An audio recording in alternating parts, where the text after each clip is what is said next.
بسم اللہ الرحمن الرحیم۔ السلام علیکم ناظرین، میں طارق اسماعیل ساگر آپ کی خدمت میں کچھ اہم گزارشات کے ساتھ حاضر ہوں۔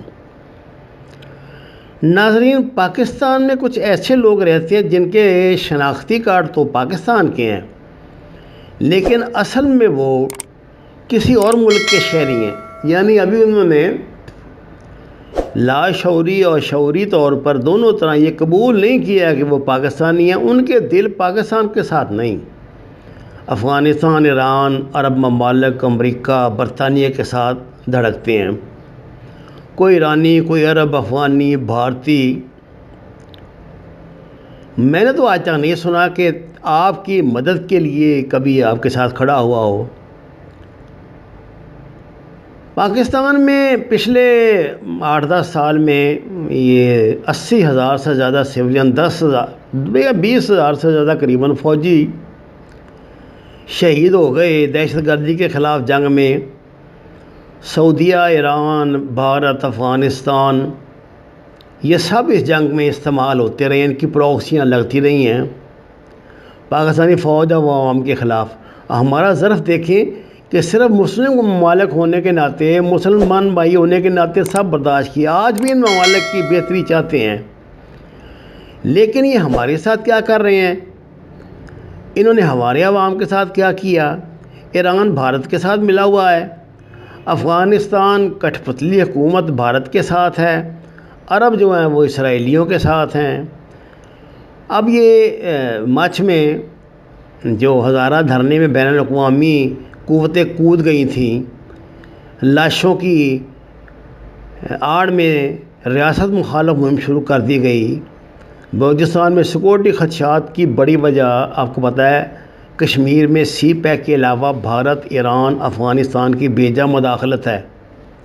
عزیزان من، یہ ہائیبریڈ وار ہے، یہ 5th جنریشن وار ہے۔ میں اکثر آپ سے کہتا رہتا ہوں،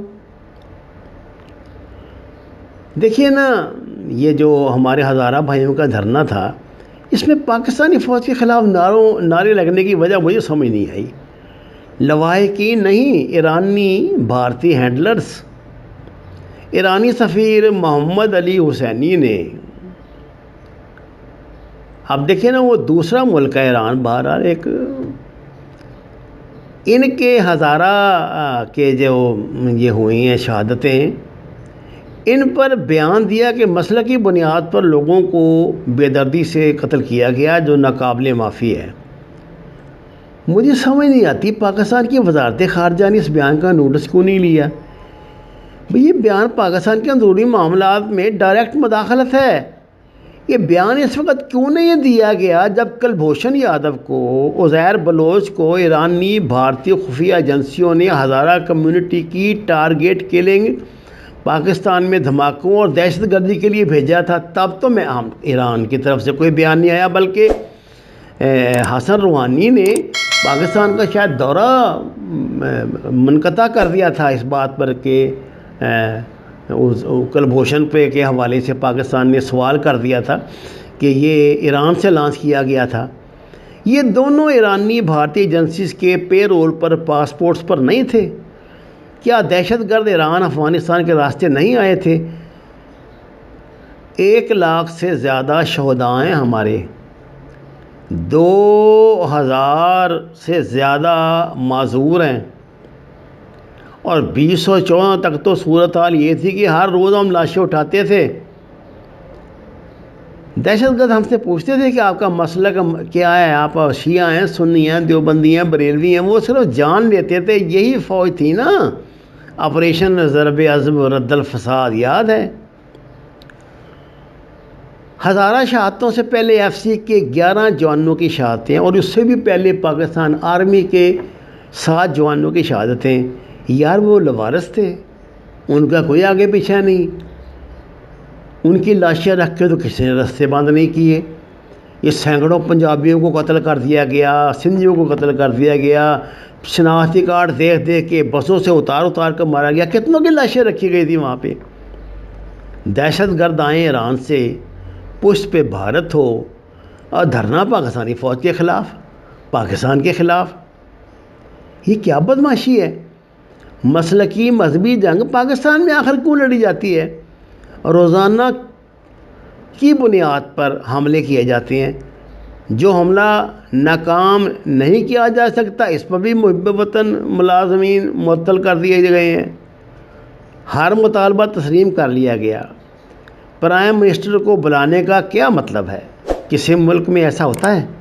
ریاستی اداروں کو دھمکیاں، وطن و افواج کے خلاف نعرے. نشتر پارک میں بم دھماکے میں پوری سنی تحریک کو اڑا دیا گیا تھا، یاد ہے آپ کو؟ کسی نے کہا یہ جو دہشت گردی ہے اس کے پیچھے وردی ہے؟ ریاست کے خلاف کوئی بولا؟ یہاں ہمارے لاہور میں اقبال ٹاؤن میں درجنوں جگہ پر میں نام لے سکتا ہوں، سینکڑوں لوگ شہید ہو گئے دھماکوں میں. کسی نے یہ نعرہ لگایا تھا کہ یہ جو دہشت گردی ہے اس کے پیچھے وردی ہے؟ ذرا شرائط سنیں جو انہوں نے پیش کی ہیں، آپ کو اندازہ ہو جائے گا کہ اصل میں ایجنڈا کیا ہے. ہاں، یہ ہمارے ہزارہ بھائی کی جو شرائط ہمارے پاس آئی تھی. افغانیوں کے پاسپورٹ شناختی کارڈ بحال کریں. اندازہ کریں آپ، دہشت گردوں کو رہا کریں. یہ جو انہوں نے ایک پٹھان نوجوان تھا بچہ، اس کو بہت بری طرح انہوں نے اپنے علاقے میں لے جا کر قتل کر دیا تھا. اس سلسلے میں جو لوگ گرفتار ہوئے ہیں جن کی مطلب ویڈیو تصاویر سے شناختی کہتے ہیں، ان کو رہا کریں. ایف سی اور فوج کی قیادت کو برطرف کیا جائے. یار کوئی عقل مند مجھے بتاؤ ان مطالبات کا مرنے والوں کے لواحقین سے کیا تعلق ہے؟ آپ جانتے نہیں ہیں؟ آپ کو سمجھ نہیں آ رہی؟ یہ غیر ملکی ایجنڈا تھا. پاکستان میں کل 8 لاکھ ہزارہ ہیں، ایران میں 5 لاکھ، افغانستان میں تعداد کافی زیادہ ہے. افغانستان میں سب سے زیادہ ہزاروں کو نشانہ بنایا گیا. وہاں تو لاشیں سڑکوں پر رکھ کے دھرنا دے کر اشرف غنی، عبداللہ کو نہیں بلایا گیا. NDS مرد آباد، افغانستان مرد آباد کے نعرے وہاں تو نہیں لگے کبھی. ایرانی افغانی بھارتی ایمبیسیز کے باہر احتجاج کیوں نہیں کیا گیا وہاں پہ؟ ایران نے فاطمیون، زینبیون نامی تنظیموں میں زبردستی بھرتی کر کے عراق شام میں لڑنے کے لیے نوجوانوں کو بھیجا، جس کا بدلہ لینے آج داعش کو اسرائیل، امریکہ اور دیگر زائنسٹ افغانستان سے پاکستان میں داخل کرنا چاہ رہے ہیں. یہ ان کی ریئیکشن میں کر رہے ہیں نا. جواد ظریف ایرانی وزیر خارجہ خود ایک انٹرویو میں اس حقیقت کو تسلیم کر چکے ہیں کہ یہ جنگ پاکستان تک کیسے پہنچی. آج 2 تنظیموں کے ذریعے پاکستان افغان طالبان کے خلاف بھارت کی مدد نہیں کی جا رہی. ان دونوں تنظیموں کے ذریعے جو میں نے نام لیے ہیں. کھیل کو سمجھے میرے بھائیوں. بھارت ایران تعلقات بائیڈن کے آتے ہی بحال ہو چکے ہیں. چابہار پر بھارت کو دوبارہ کام شروع کر دیا ہے. ایرانی سرزمین دوبارہ پاکستان کے خلاف استعمال ہوگی. ایرانی مفاد یہ ہے کہ چابہار بندرگاہ کا گوادر سے مقابلہ ہے. گوادر کو آباد نہیں دیکھنا چاہتے یہ لوگ. ایران اور دبئی اور پاکستان کا یار ظرف دیکھو. ایران کو چینی کیمپ میں لے گیا، سب کچھ بھول کر تعلقات بحال کیے. چابہار کو گوادر کے ساتھ لنک کر رہے ہیں.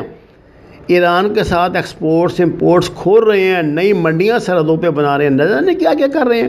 برادر اسلامی ملکوں کو دیکھو، کوئی بھارت کی گود میں بیٹھا ہے، کوئی اسرائیل، امریکہ، فرانس کی. لعنت ہے یار ہم پر. ساری دنیا کا درد ہمارے جگر میں آ گیا ہے.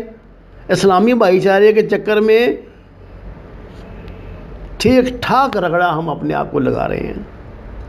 ہمارے پاکستانی، ہمارے لوگ شیعہ، سنی، دیوبندی، بریلوی، مہاجر، پشتون، بلوچی، بنگالی، پنجابی، نہ جانے کون کوئی مسلکی بنیادوں پر، کوئی زبان، برادری، تعصب پر افغانستانی، ایرانی، سعودی، عربی، ہندوستانی بنے ہوئے ہیں.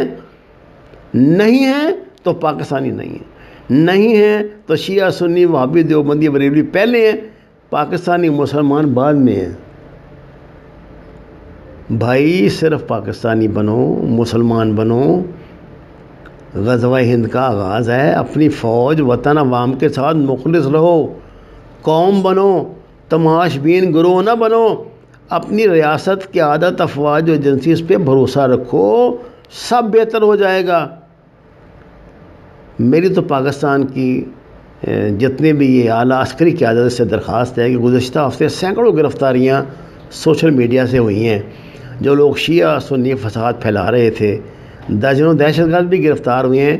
ان کے حامیوں کو بھی پکڑو، جو جس ملک کا حامی ہے اس کو اس ملک کی سرحد پہ چھوڑاؤ، پاکستان سے نکالو۔ جائیں نا یار، وہاں رہیں جا کے۔ یہ یہاں لڑ کے مر رہے ہیں سعودیہ پر ایران کے، وہ ان کو وہاں بھیج دو، سعودیہ والوں کو سعودیہ بھیج دو، ایران والوں کو ایران بھیج دو۔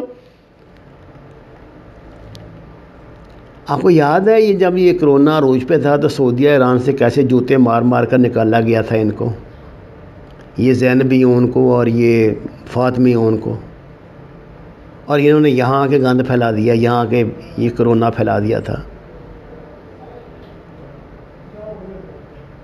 اور جب پاکستان نے درخواست کی تھی کہ آپ انہیں رکھو تو یہ ان کو اٹھا کے پاکستانی سرحد کے اندر پھینک کے چلے گئے تھے۔ جب زلفی بخاری مراد علی شاہ واپس لے کر آئے تھے اپنے وطن میں، اپنا گھر تھا نا، تو واپسی ہو گئی۔ سوچو خدا نہ خواستہ یہ وطن نہ ہوتا، ویزا بند ہے UAE میں اسرائیلیوں کی وجہ سے۔ ذہن میں رکھو، عرب ممالک ایران، افغانستان یہودیوں، ہندوؤں، عیسائیوں، زائنسٹوں کے ساتھ مل چکے ہیں۔ خوف ہے یا پھر مفادات کی حصول کے لیے؟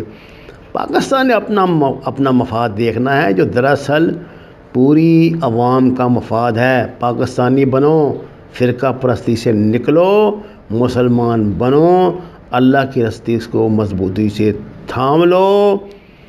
یاد رکھنا کہ اگر آج ہم نے جو زمینی حقائق کا ان کا ادراک نہ کیا تو کل پھر ہم پہ یہ زمین تنگ ہو جائے گی۔